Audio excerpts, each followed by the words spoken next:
Hola, buenas noches, 6:51 minutos. Hoy es miércoles 9 de diciembre del 2020, junto a Ruth Muñoz y todo el equipo. Raudales, ¿de dónde ha habido? Ruth Muñoz Raudales y el equipo listos para presentarles Impacto BTV Estelar. Muy buenas noches, Ruth. Muy buenas noches, licenciado. Así es, ya estamos listos para abordar nuestra agenda informativa. Vamos a hacer una oración antes de iniciar, por supuesto. Así que le pedimos a usted que nos acompañe inclinando su rostro. Buenas noches, amado Jesús. Venimos delante de tu presencia este miércoles avanzando en la semana. Vamos a pedirte en primer lugar perdón, amado Jesús, por todos los errores que hemos cometido, por la actitud que a veces no es la mejor para afrontar las situaciones difíciles que se nos presentan en la vida. Amado Padre Celestial, en esta noche vamos a poner delante de ti aquellas personas desamparadas, aquellas personas que producto de la pandemia, que producto de estas tormentas lo han perdido todo. Amado Jesús, esos hondureños que están pasando necesidad, sabiendo que somos hombres y mujeres trabajadores, hombres y mujeres luchadores, que siempre buscamos tu presencia. Amado Jesús, ponemos a estas personas delante de ti. Provéeles el pan de cada día, provéeles una fuente de empleos, una fuente de ingresos para que puedan llevar comida a sus hogares. Es siempre nuestra petición delante de ti. Declaramos y solicitamos tiempos de cambio para esta nación. Amén y amén. Amén, gracias Ruth. Comenzamos con las noticias. Bueno, antes, si nos colocan por favor, compañeros, hay un cumpleañero. Así es, tenemos un cumpleañero. Puerto, y ahí está en pantalla. Joven de 20 años, Luis Fernando Torres, en el puerto de Tela. Y su mamá, que siempre se conecta con nosotros. Miren lo maravilloso de la comunicación. Personalmente no la conocemos, pero uno hace amistad con la gente a través de las redes sociales ahora. Eso es muy común. Así que a doña Iris, a don Evelio, que son los padres de Luis Fernando Torres, muchas felicidades y que cumpla muchísimos años más de vida. Lo decíamos, un joven de 20 años, imagínense la plenitud de 20 años. La vida. En el año 2000 nació. En el año 2000, en el mero año 2000, así que feliz cumpleaños Luis Fernando y a sus orgullosos padres en el puerto de Tela, donde nos ven todas las mañanas y todas las noches, siempre en nuestras emisiones de noticias. Vamos a comenzar con las informaciones. Una persona y más de 15 casas fueron consumidas completamente por un voraz incendio que se desató ayer en la noche, razones aún desconocidas. Esto ocurrió en el barrio La Bolsa de Comayagüela. Estuvimos aquí, recuerdan ustedes, también transmitiendo con nuestros compañeros César Uceda y Angelito Maradiaga. Los vecinos están pidiendo ahora ayuda del gobierno central y especialmente de la ciudadanía. El siniestro incendio comenzó ayer a eso de las 7 de la noche. De acuerdo al reporte del Cuerpo de Bomberos, varias personas desesperadamente llamaron al Sistema Nacional de Emergencias del 911, ya que perdieron todo en este voraz incendio y solicitan a la población ayuda para reconstruir sus hogares. Como guías de familia, las personas han pedido ayuda una ayuda total, ¿verdad? Y otra de las cosas es la reconstrucción de sus casas. Otra de las cosas que las ayudas, como le repetí anteriormente, que sean directamente a ellos, ¿verdad? Que vengan directamente a las personas que han sido dañadas sus casas con el incendio. Varias personas que se ganaban la vida como pepenadores con el siniestro quedaron más en la calle por haberse destruidas todas sus viviendas y pertenencias. Y fue un circuito que agarró fuego, el alambre, como todos los alambres estaban pelados. Directo a través de Radio Fuego, y ahí yo no de familia, ¿qué tipo de ayuda le están quedaba dando chispa. Y nosotros estamos viviendo ahí. Acá no recordé como a las 1:30, a las 2 ya estaba. Vámonos, le digo la vida. Estamos hablando de sí, más está de superior el fuego. Era una embatada de fuego, usted me queda, Dios. Y con aire, pues, ¿verdad que el aire del río? Y entonces ahí fue donde cayó las olas de fuego. El señor vivía aquí, el que lo llevaron ayer. pero ahí estaba muerto el señor ya. Según el reporte del Cuerpo de Bomberos, para controlar el incendio estructural, en el sector se desplazaron 8 unidades móviles, con 40 elementos, quienes usaron alrededor de 50.000 galones para controlar el fuego. Con las imágenes de Carlos Zelaya para Impacto BTV, le informó Johnny Quito. Fueron 150 personas las afectadas en este incendio del barrio La Bolsa. Las autoridades municipales ya han anunciado la reconstrucción de estas viviendas. Nuestro compañero César Euseda se encuentra en vivo con autoridades municipales para confirmar esta información. César, buenas noches. Adelante con usted.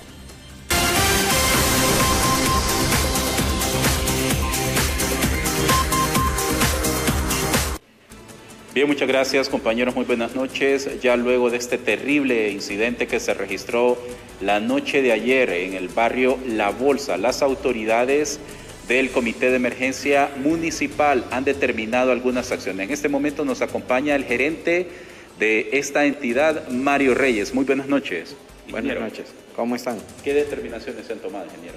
Bueno, lo primero, ayer los bomberos hicieron lo propio, ¿verdad? Haciendo pues todo lo necesario para apagar el incendio. Ya ellos concluyeron también con las investigaciones el día de hoy, y hoy a las 9:30, 10 de la mañana ya estaba el equipo y el personal necesario para empezar con los procesos de limpieza.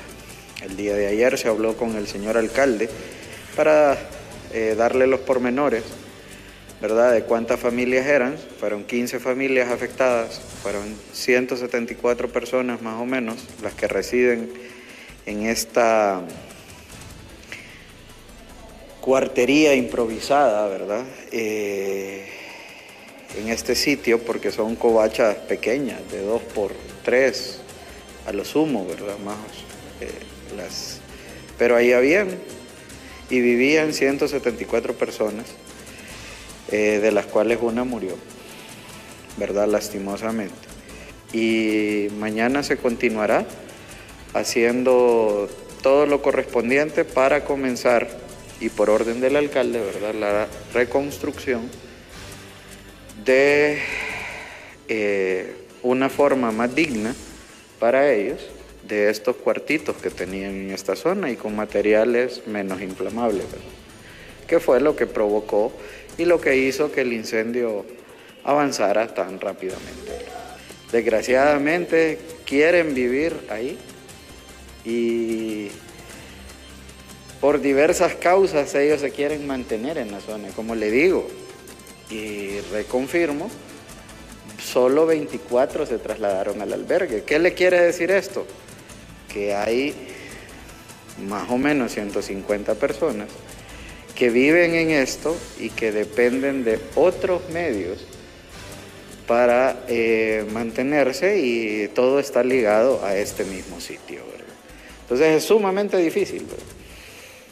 Bien, muchas gracias. Ya ustedes han escuchado al ingeniero Mario Reyes, en donde menciona que continuarán las labores de limpieza, de remoción de escombros, pero también una buena noticia es que les reconstruirán estas covachitas de 2x3 en donde vivían alrededor de 170 personas.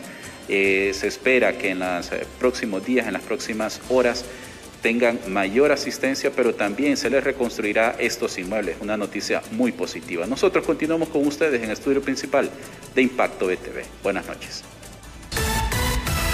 Buenas noches, gracias César, Angelito y también al ingeniero con esta muy buena noticia en medio de la problemática que están viviendo los habitantes de este lugar. Vamos a San Pedro Sula. Denis Mengíbar en este momento y Alexander Pineda Paz nos indican que están habilitando cierto sector de la pista de aterrizaje en el aeropuerto Ramón Villeda Morales. Denis, adelante, muy buenas noches.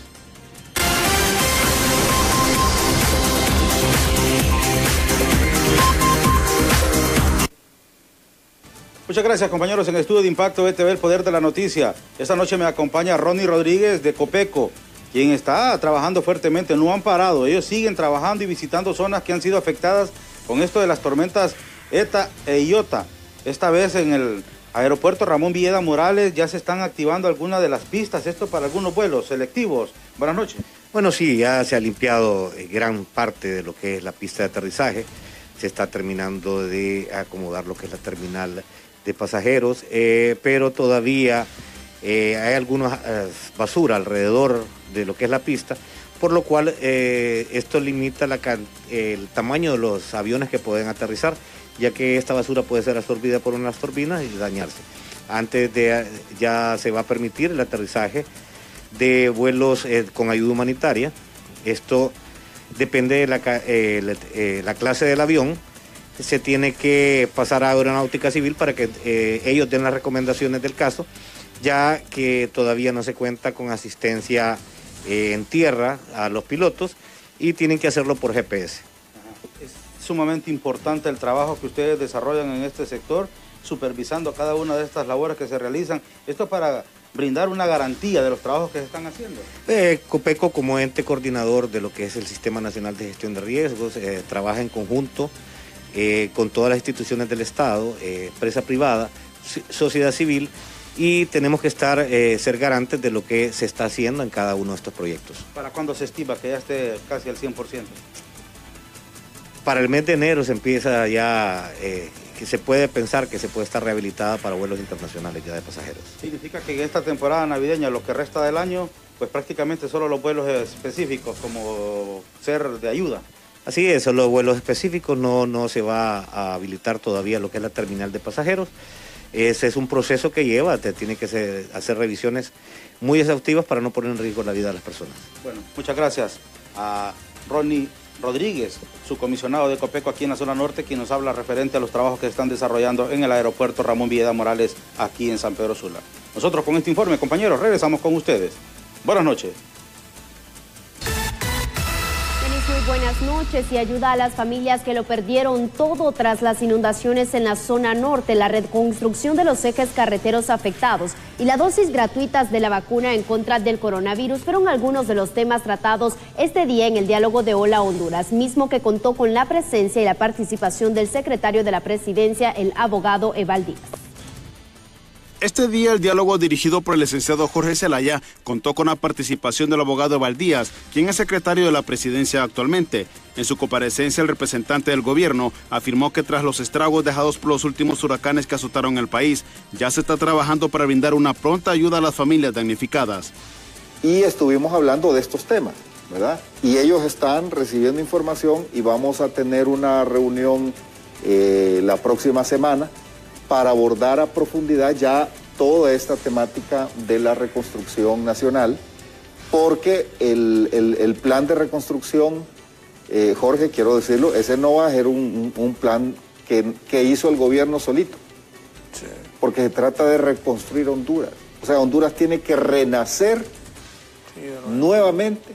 Asimismo, expuso que la vacuna contra la COVID-19 está garantizada para toda la población de forma gratuita, una vez que se tenga el fármaco para combatir este virus. Pero esa nos va, cuando salga esa vacuna y ya esté disponible en ese foro, nos van a dar 1.800.000.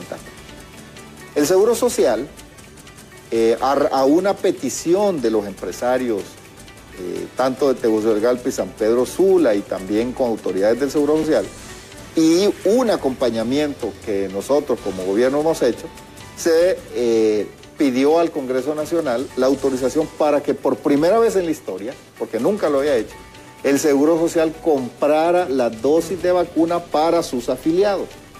Por otro lado, confirmó su participación como candidato a diputado por el Movimiento Unidad de Esperanza, encabezado por el actual alcalde capitalino Narrias Fura. Bueno, si salir electo, perdón. Si el nacionalismo lo respalda de Francisco Morazán me acompaña y me acepta y cree que yo puedo ser una persona que represente al Partido Nacional en las próximas contienda electoral, que comenzará después de las internas, pues entonces la Constitución de la República establece que debo retirarme del gobierno. Entonces vamos a actuar siempre en el marco de la ley. Bueno, para Impacto BTV les informó Efer Guevara. El presidente de la República agradeció hoy el trabajo de los guías de familia en el sector norte y entregó créditos a 40 locatarios del mercado Guamilito en San Pedro Sula. El presidente de la República, el abogado Juan Orlando Hernández, agradeció de todo corazón el apoyo que han realizado las guías de familias en estos trágicos momentos provocados por la pandemia del COVID-19 y los desastres que dejaron las tormentas ETA y Iota en su paso por el Valle de Sula, reconociendo que ahora no es el momento de bajar los brazos y debemos seguir trabajando por la reconstrucción del país. Pero vengo a decirles también que el pueblo hondureño entero se los agradece y que Dios les va a multiplicar en muchas bendiciones el gesto que ustedes han tenido por el prójimo, por el hermano o hermana hondureño que tanto ha necesitado. Durante esta pandemia, yo he visto videos, fotos y he ido a lugares aquí en el Valle de Sula y los he visto a ustedes dándole ánimo a la gente. Porque no es fácil cuando alguien lo perdió todo. Cuando tiene semanas de querer llegar a su casa y no puede porque la calle está llena de lodos, de madera, de piedras, de cualquier cosa. Y por mucho que se quiera avanzar, es tanto lo que hay de basura y de lodo que no se avanza mucho. Y la gente se desespera. La gente está golpeada. Y muchos de ustedes también lo perdieron todo. Pero eso no les ha quitado el ánimo de ir a apoyar al que más lo necesita. Y eso los hace grandes. Por otra parte, el mandatario recibió a los locatarios del mercado Guamilito de San Pedro Sula, quienes perdieron todo su negocio cuando el inmueble se incendió el pasado 17 de junio y que ahora esperan el apoyo del presidente para iniciar la reconstrucción de este patrimonio nacional lo antes posible. Señor presidente, aquí le traemos un obsequio humilde, elaborado por manos hondureñas, porque los hondureños tenemos mucho arte y tenemos que levantar esta cultura y sentirnos orgullosos. Muchísimas gracias. Para culminar, Hernández brindó una noticia positiva para todas las personas que actualmente están albergadas y que perdieron todas sus pertenencias en las inundaciones, ya que confirmó la construcción de módulos familiares seguros en los sectores de Choloma, San Pedro Sula y La Lima. Con imágenes de Rigoberto Escobar para Impacto BTV, les informó Samuel Cuello. Por su parte, las autoridades de salud afirman que los hondureños no deben de preocuparse por la llegada de la vacuna en contra del coronavirus a nuestro país, ya que se espera que en los primeros meses del 2021 el primer lote sea entregado a la Secretaría para ser distribuido entre las comunidades en riesgo. Que ya está bastante abordado de parte de ustedes. Ya se están haciendo los últimos afinamientos en las diferentes compañías a nivel mundial. De hecho, uno de los países centroamericanos, que es El Salvador, está pronto a recibir, pero no de la casa Sputnik, que es la casa rusa. Entonces ya eso está muy cerca. Están haciendo las últimas pruebas, están haciendo las últimas gestiones en cuanto a la producción. Y Honduras, a través de los diferentes organismos, está gestionando ya el ingreso de la vacuna aquí al país. Autoridades de inversiones estratégicas de Honduras, INVED, informaron al pueblo que han hecho ya entrega del hospital móvil de Tegucigalpa y ahora corresponde a las autoridades de salud la apertura en las próximas semanas. Estos hospitales que han generado tanto cuestionamiento del pueblo hondureño por la cantidad enorme de dólares, 48 millones de dólares que se invirtieron y no están funcionando ni siquiera 2 de los 7 que compraron. Poco a poco vamos avanzando, esto es un trabajo bastante grande que va a durar mucho tiempo.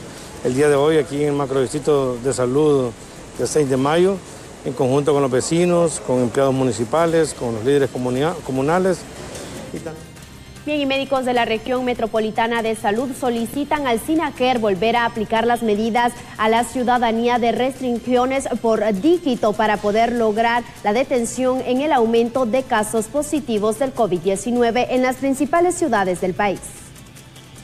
Lógicamente, la única forma de mitigar el impacto sería que volviéramos o retornáramos a lo que es a las salidas por dígito, que responsabilicemos y que las medidas fueran más duras a la población capitalina, que respetemos la ley de SINAGER, como es el uso permanente y adecuado de la mascarilla, el distanciamiento físico y el uso de gel.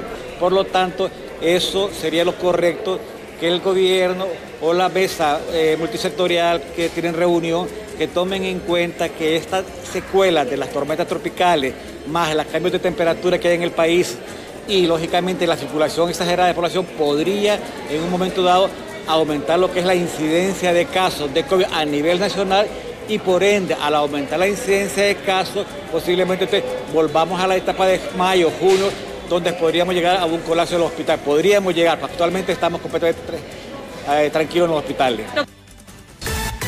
Médicos especialistas expresan que el rebrote de COVID-19 es una realidad, puesto que los diversos hospitales se ha notado un incremento. Sin embargo, expresan que dichos casos son en su mayoría manejados desde el hogar y no son de gravedad. Hemos visto que indudablemente ha aumentado en estas últimas 2 semanas el número de pacientes con COVID, pero déjeme aclararle, son pacientes no graves. En este momento no están colapsadas las unidades, no están colapsadas cuidados intensivos, hay una cantidad de pacientes que ha aumentado en los triajes, pero son pacientes que están en estado leve a moderada la enfermedad. Ahora, si nosotros nos vamos al otro extremo, la parte de la economía, hemos visto, por ejemplo, que el 76% de la población está en extrema pobreza. Hay gente que en este momento no tiene ni un plato de comida para llevar a su mesa. Por lo tanto, debe haber un equilibrio sensato, inteligente, prudente. Es un país que no permite un confinamiento más de lo que ya se ha tenido de 8 o 9 meses. Por lo tanto, debemos de actuar de manera inteligente. A diario, hasta 3 niños son atendidos con síntomas del COVID-19. Esto ocurre en la sala de pediatría del Hospital Escuela a consecuencia del cambio climático y de la libre circulación ciudadana que está provocando un aumento de estas enfermedades. Obviamente los sintomáticos respiratorios han aumentado, ¿verdad? No siempre en estado grave, ¿verdad? Pero recordemos que en estos momentos todo sintomático respiratorio, en el caso de los niños que necesita ser ingresado, ingresa también como sospechoso por COVID, porque es uno de los diagnósticos que tenemos que tomar en cuenta aunque esté haciendo frío. Esto indica que hay que duplicar las medidas de seguridad, sobre todo con los niños, dado a las enfermedades respiratorias y el COVID. Exactamente, es muy importante. Mire, la gente se ha descuidado bastante con esto del COVID, pero en el caso de los niños, el que usted tenga un niño que tenga sintomático respiratorio, que esté con dificultad respiratoria, que tenga una neumonía, de entrada son catalogados como sospechosos de COVID y van a la unidad de COVID mientras se tiene el diagnóstico y se decide si mandar al María porque salieron positivos o quedan en el hospital, en las salas generales del hospital. Autoridades municipales realizaron obras de limpieza en la colonia Rivera Hernández de San Pedro Sula. Esto para beneficiar a miles de vecinos que llegan a diario con diferentes problemas médicos y que por los momentos no podían resolverlos por el paso de las tormentas tropicales. Poco a poco vamos avanzando, esto es un trabajo bastante grande que va a durar mucho tiempo. El día de hoy aquí en el macrodistrito de salud de 6 de mayo, en conjunto con los vecinos, con empleados municipales, con los líderes comunales, y también hemos venido acá porque nos da mucho pesar, tenemos que reactivar lo más rápido posible. Ya vinieron a hacer las evaluaciones de la gente de infraestructura, de bienes nacionales, así que estamos tratando de ir avanzando. Sabemos que el clima no ha mejorado mucho, pero vamos a seguir trabajando. Le decimos a la gente, vamos a seguir apoyándoles, ayudándoles en todo lo que nosotros podamos. Ese es un compromiso que tenemos y que debemos de decirles siempre presente, pero también invitamos a los vecinos que se incorporen, ¿verdad? Que se incorporen también a todos para que podamos trabajar todos juntos. Además del trabajo normal que hace la municipalidad, que estamos trabajando al 100%, se ha estado tratando de dar el apoyo que corresponde, estamos haciendo evaluaciones de los planes, evaluaciones de los avances.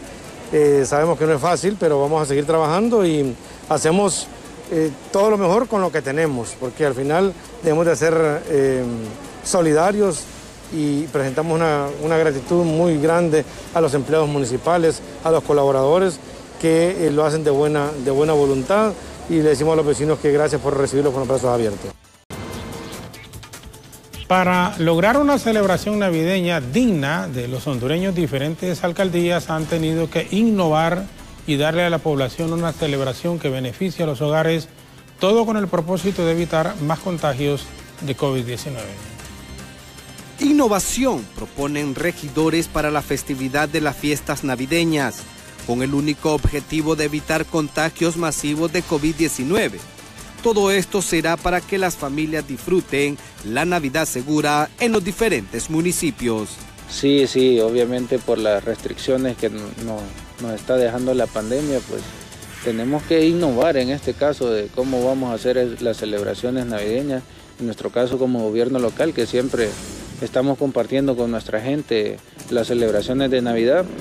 Ayer incluso lo conversábamos con el cura párroco municipal de cómo iban a ser las actividades navideñas este año, porque estuvimos celebrando a nuestra patrona el día de ayer, la Inmaculada Concepción, y fue un evento muy bonito, aplicando las medidas de distanciamiento social.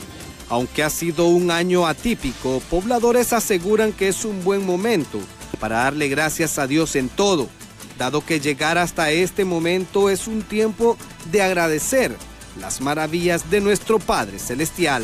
Mejorar muchas cosas como personas, de repente en algún momento nos hemos alejado del Señor. Hay personas que de repente no van a compartir eso porque no creen, ¿verdad?, en Dios, pero los que creemos en el Señor, de repente en algún momento nos hemos alejado de Él, hemos hecho caso omiso a lo que nos dice en su palabra, ¿verdad?, que miremos por el que más necesita. Y yo creo que este año ha sido muestra de eso, de que los hondureños podemos seguir adelante, podemos seguir mejorando y que en los momentos cuando más necesita el pueblo, siempre el pueblo ayuda al pueblo. Dios es bueno y la celebración familiar navideña no puede faltar cada fin de año. Con las imágenes de Carlos Zelaya para Impacto BTV, le informó Johnny Quito. Y debido a la difícil situación económica que están enfrentando la mayoría de los hondureños, la ropa, el calzado y los artículos usados se han convertido en la primera opción para las personas. Esto lo aseguran economistas del FOSDE. Los economistas aseguran que la pérdida del poder de compra de los hondureños se viene viendo afectada desde mucho antes de la pandemia de la COVID-19. Pero debido a la crisis sanitaria y a los dos fenómenos naturales que afectaron al país, la economía familiar se ha agudizado, hasta el punto que los bienes de segunda se han convertido en la mejor opción para la mayoría de los catrachos. Hablamos desde la misma vestimenta y por eso también uno se aboca a bienes de segunda, como decimos popularmente, a los bultos. Todos estos patrones de consumo van a cambiar enormemente por la baja de ingresos que tiene la población. La ropa usada va a ser, y todas estas cosas usadas van a ser Bueno, casi siempre ha sido así durante los últimos 20 años, solo que en estos momentos es más evidente por esa baja de los salarios, la pérdida de ingresos que ha tenido las familias. Y ya no solo hablamos de ropa, hablamos de artículos electrodomésticos, hablamos de vehículos, hablamos de zapatos, hablamos de juguetes. El patrón de consumo alimenticio de la mayoría de los hondureños también ha cambiado drásticamente, asegura el presidente de la Feria del Agricultor del Estadio, ya que la carne ha desaparecido de la mesa de muchas familias por su alto precio.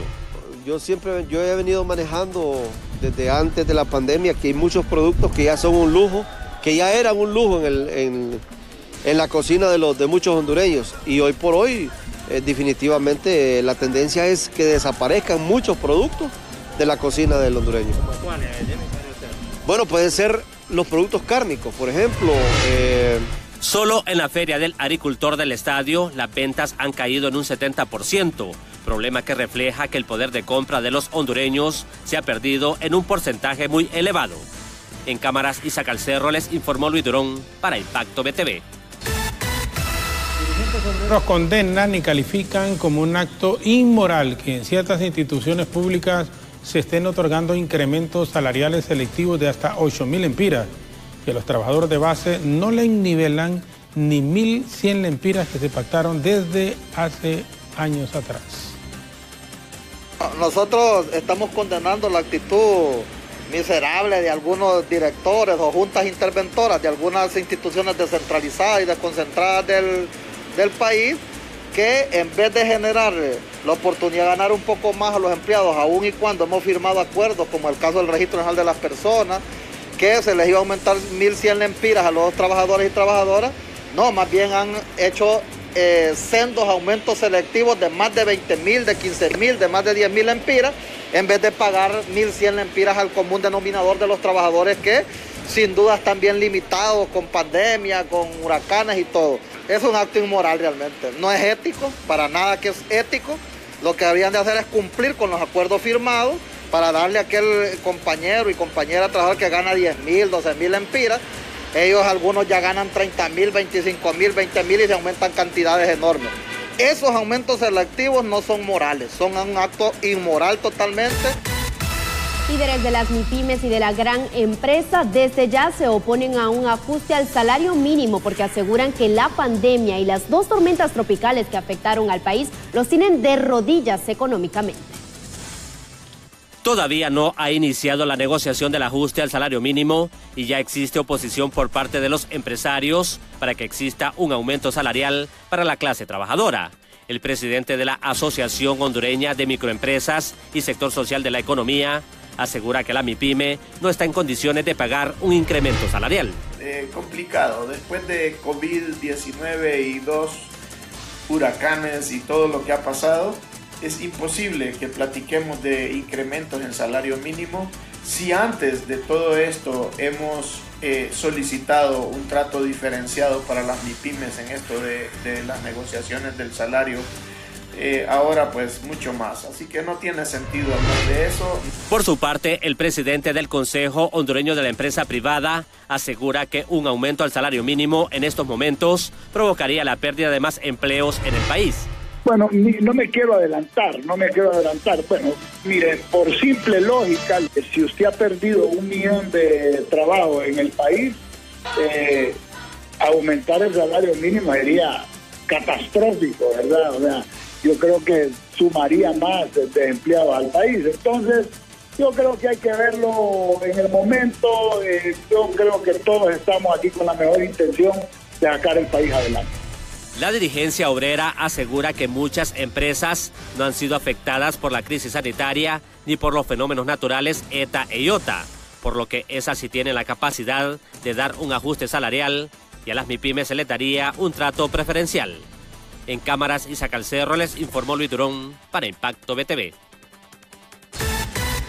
Ante declaraciones hechas por Carlos Hernández, representante de la Asociación para una Sociedad Más Justa, sobre el contrato del consorcio Energía Honduras con el gobierno, autoridades de la empresa de Energía Honduras aseguran que ellos no han participado en arreglos perjudiciales para la ENE, como lo manifiesta Carlos Hernández. Por lo tanto, sus opiniones, dicen, están alejadas de la verdad. Cuando ASJ hace referencia a que una de las opiniones es pagar a EH entre 100 y 200 millones de dólares de acuerdo con el Estado para cancelar el contrato, ignora la existencia de la deuda real del Estado de Honduras con la EH, que a la fecha ronda los 410 millones de dólares, compuesta por el costo de servicio prestado y no pagado, sus intereses y las inversiones del plan de recuperación de pérdidas ejecutadas al cierre del año 4. Llama poderosamente la atención que ASJ, desconociendo el contenido del contrato y sus anexos, suscrito en 18 de febrero de 2016, señale opciones de terminación, intervención del contrato, salida pagando sumas de dinero alejadas completamente de la realidad.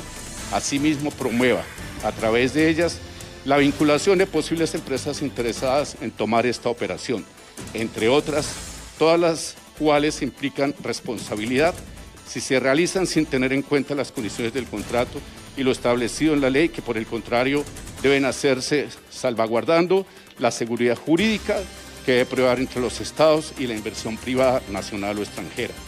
Al respecto, cabrían las preguntas: ¿qué supuesto interés podrá tener ASJ en hacer públicos estos pronunciamientos? ¿Será verdaderamente la defensa de la población nacional la que le preocupa? Economistas del Foro Social para la Deuda Externa de Honduras mencionan que el próximo año el Estado deberá gestionar más de 50.000 millones de lempiras para cancelar los préstamos suscritos con organismos internacionales, que ascienden a más de 16.000 millones de dólares. En materia de endeudamiento, el país estaría asumiendo una deuda de al menos 16.000 millones de dólares, producto de esta doble crisis que estamos atravesando a raíz de la COVID-19 y el paso de la doble tormenta tropical sobre el territorio nacional. En cuanto al servicio de la deuda, se estima que podrían destinarse cerca de 50.000 millones de lempiras para hacer frente al capital y los intereses de este endeudamiento. Acordémonos que la falta de ingresos ha obligado al gobierno de la República a adquirir mayores niveles de endeudamiento para financiar las diferentes actividades, incluyendo el presupuesto general de la República. En esa instancia, al ser 50.000 millones de lempiras los que se drenarían a raíz del endeudamiento, se estaría entonces convirtiendo en la principal institución a financiar para el próximo año, superior a la Secretaría de Educación y Secretaría de Salud. Adicionalmente, en los procesos de reconstrucción limitaría mucho al gobierno de la República a implementar proyectos de ayuda principalmente a las MIPYMES y a las comunidades afectadas, principalmente en la zona norte del país.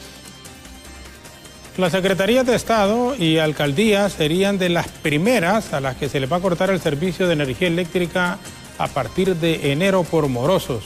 Así lo asegura el gerente de la empresa Energía Honduras. A oscuras recibirán el año nuevo muchas secretarías de Estado y alcaldías si no se ponen al día con el pago de la energía eléctrica, asegura el gerente del consorcio Energía Honduras, porque serán las primeras a las que se les cortará el servicio por morosas.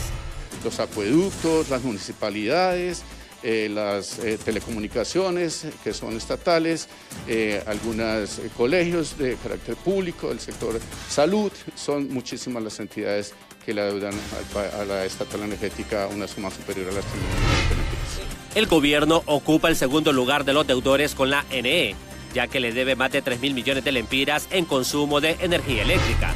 Cuando lo vemos individual, el gobierno debe 3.189 millones, que es el 28%.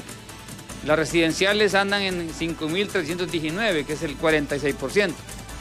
Y los comerciales andan en 2.742, que es el 24%. El economista Claudio Salgado recomienda que sea Finanzas quien le deduzca la deuda que las diferentes secretarías de Estado tengan con la NE. Ante la negativa de estas instituciones de no pagar el servicio de energía eléctrica, y creo que lo más recomendable es que el Ministerio de Finanzas, una vez que apruebe el presupuesto, le deduzca a cada institución la mora que tiene con los diferentes servicios públicos, sobre todo en el caso de energía eléctrica. En el mes de noviembre, la mora total de los abonados con la NE llegó a 11.700 millones de lempiras y ya son 91.700 clientes que no han pagado la energía eléctrica que ya consumieron, donde el primer lugar lo ocupa el sector residencial con el 46%, el segundo el gobierno con un 28% y en el tercer lugar el sector comercial con el 24%. En cámaras, Isa Calcerro les informó Luis Durón para Impacto BTV.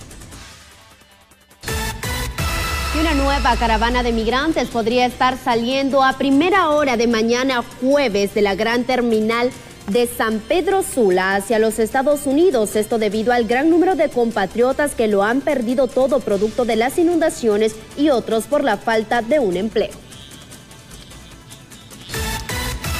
Entre tanto, tras la devastación causada por los huracanes Zeta e Iota, en los próximos 14 y 15 de diciembre llegará a nuestro país Su Majestad la Reina Doña Leticia de España para entregar una ayuda humanitaria de más de 120 toneladas como parte de la cooperación española que incluye test de diagnóstico rápido para COVID-19, entre otros insumos básicos. La reina se reunirá con las autoridades hondureñas y además se contempla una visita por un albergue en una de las zonas afectadas del Valle de Sula. Abre tu cuenta de ahorro Atlántida más fácil desde tu celular. Desde donde quiera que estés, solo descarga Atlántida Móvil y activa tu banca digital donde estés. Banco Atlántida, imagina, cree, triunfa. Diversos sectores expresan que actualmente la nación atraviesa graves problemas sociales, políticos y económicos a consecuencia de la corrupción local y regional. Luego que la Asamblea de las Naciones Unidas proclamara cada 9 de diciembre Día contra la Corrupción, en Honduras es casi imposible hablar de dicho tema, con los altos niveles de malas gestiones y un sistema colapsado por la imperante corrupción. En Honduras se requiere todo un fortalecimiento institucional que nos lleve a garantizar una lucha contra la corrupción funcional. Para poder lograr eso, primero necesitamos independencia de los poderes del Estado. Segundo, necesitamos realmente marcos normativos orientados a garantizar la lucha contra la corrupción, cosa que retrocede en Honduras cuando vemos un código penal que está dando cualquier cantidad de sobreseguimientos y medidas sustitutivas a todos los casos de corrupción que se encontraban en los juzgados. Por otra parte, profesionales del derecho son del criterio que existe una gran deuda con el soberano en temas de corrupción, ya que la estructura política y financiera está tan consolidada que la situación no cambia desde hace más de 30 años. Gran deuda para combatir la corrupción, y eso es lo que nos tiene a nosotros como país, como sociedad, enfrascados en el retraso, en el olvido y en el subdesarrollo. Necesitamos funcionarios que realmente crean en Honduras, hagan las acciones de forma correcta en beneficio de las grandes mayorías y no de un grupo reducido de personas poderosas, ya sea poder político, económico o poder empresarial. Como un cáncer en el país lo han catalogado algunos, ya que no existe una separación de los poderes del Estado y la ley, mediante los entes de justicia del país, es selectiva ante los procesos de corrupción. El soberano anhela un día tener funcionarios honestos y transparentes para acabar con la pésima educación y el acceso a la salud, además del poco crecimiento social y económico, ya que el país tiene los indicadores más elevados de la región en temas de corrupción. Por imagen de Luis Cárcamo para Impacto BTV, Pablo Martínez.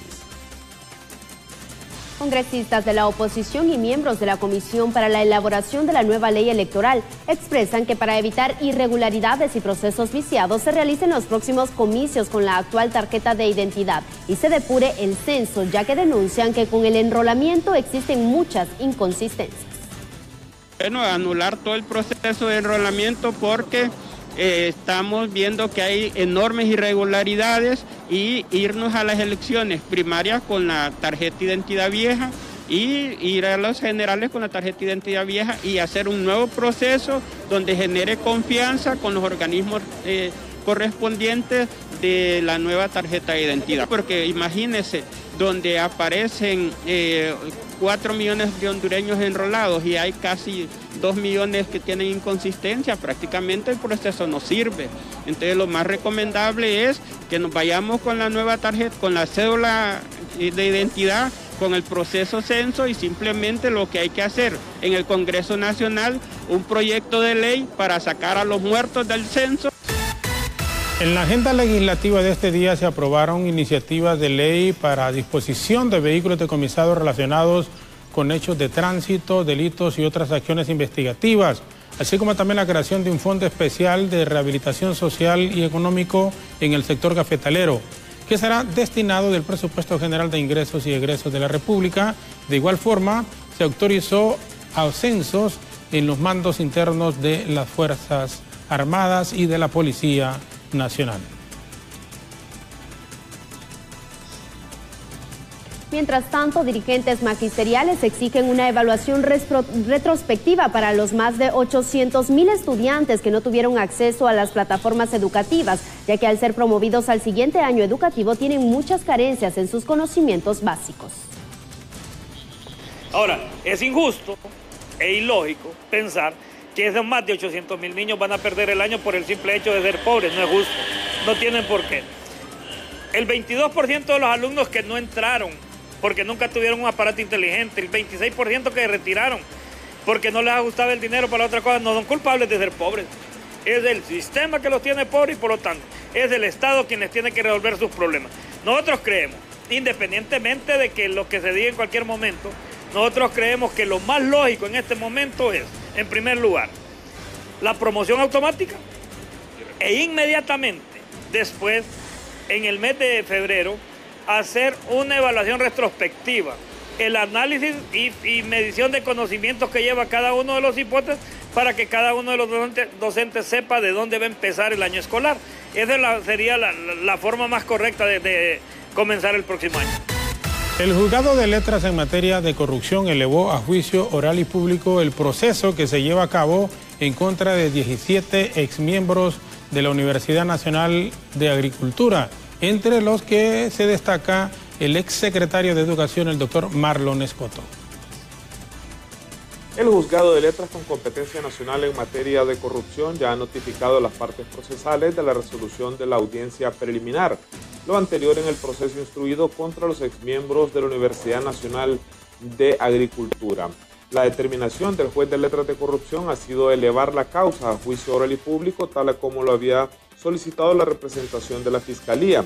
Por lo tanto, en los casos de Marlon Escoto, Oscar Redondo, Francisco Medina, José Ramírez, José Paz, Kenny Nájera, Emilio Fuentes, Raúl Isaías Muñoz, Miriam Alvarado, Juan Alberto Chavarría, Romeo Guevara, Irsi Sanabria, Carlos Ulloa, Roy Donaldo Mengíbar, José Luis Castillo, Víctor Javier González y Ana Mireya Suazo, el expediente ha sido turnado al Honorable Tribunal de Sentencia en materia de corrupción. El sexo masculino fue encontrado hoy entre los escombros dejados por las inundaciones en el sector de San Manuel Cortés.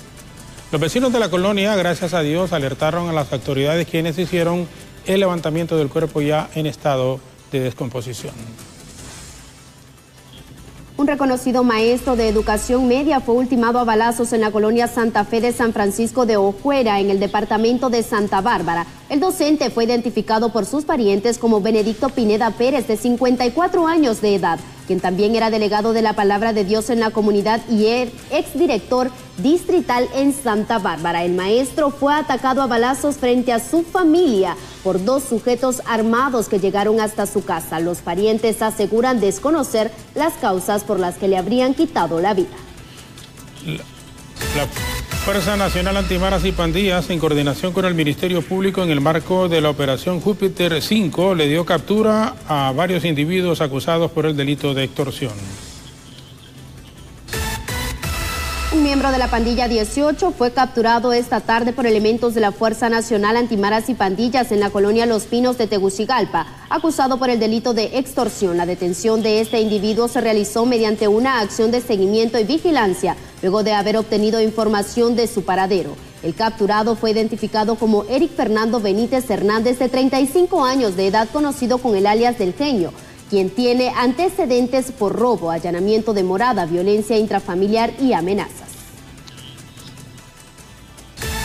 Con Johnny Quito les presentamos a continuación otras noticias del campo policial.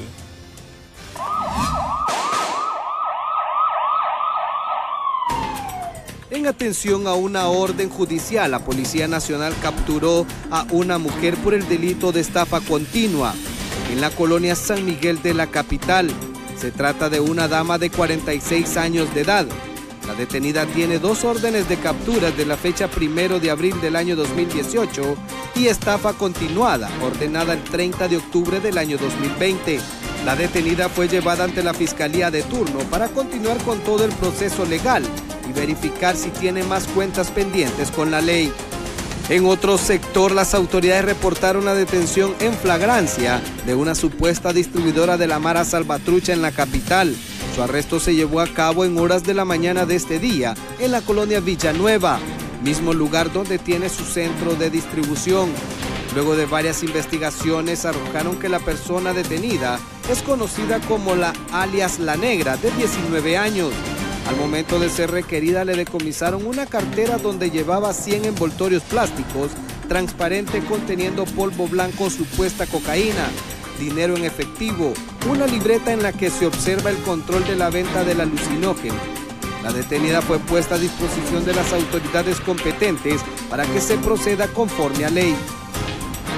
En obediencia a una orden de detención preventiva, la Policía Nacional realizó el arresto de un sospechoso del delito sexual en perjuicio de una menor de 14 años. La detención se llevó a cabo en la colonia Lincoln de Comayagüela y, de acuerdo a las investigaciones, el sujeto de 38 años, supuestamente bajo engaño, inició una relación sentimental con la menor. Luego que la madre se diera cuenta, de inmediato formalizó la denuncia por el delito de violación especial.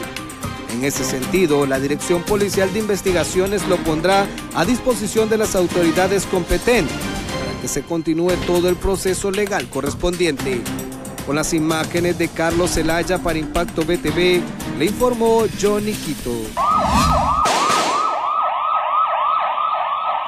7 supuestos miembros activos de la pandilla 18 y la Mara MS-13 fueron capturados este día en varios allanamientos simultáneos en el municipio de Santa Cruz de Yojoa. Efectivamente, en el marco de la operación Júpiter 5, la Fuerza Nacional Antimaras y Pandillas en las últimas horas ha sacado de circulación a 7 miembros de diferentes organizaciones criminales. La primera captura un cabecilla de la organización criminal Mara MS-13, el cual es identificado como José Ángel González Quirós, alias El Verdugo, de 32 años de edad. Según la información de los agentes, esta persona tiene varios años de ser parte de la organización delictiva Mara MS-13 en el sector de San Francisco de Yojoa. En otra operación ejecutada en lo que es la colonia Calpules de San Pedro Sula, se le ha dado detención a Evis Leonel Herrador Chacón, alias El Barba. Según la información de los agentes, es parte de la organización delictiva Pandilla 18, se le ha decomisado dinero en efectivo, producto del cobro de la extorsión, asimismo un teléfono celular. La tercera operación fue ejecutada en San Pedro Sula, precisamente en la colonia 15 de octubre, donde 5 personas fueron detenidas, miembros activos de la Pandilla 18, estas personas vinculadas al ilícito de la extorsión, a los cuales se les ha decomisado dinero en efectivo, producto de esta actividad delictiva, y varios teléfonos celulares. Última pausa, regresamos con deportes y noticias internacionales. Ya bueno.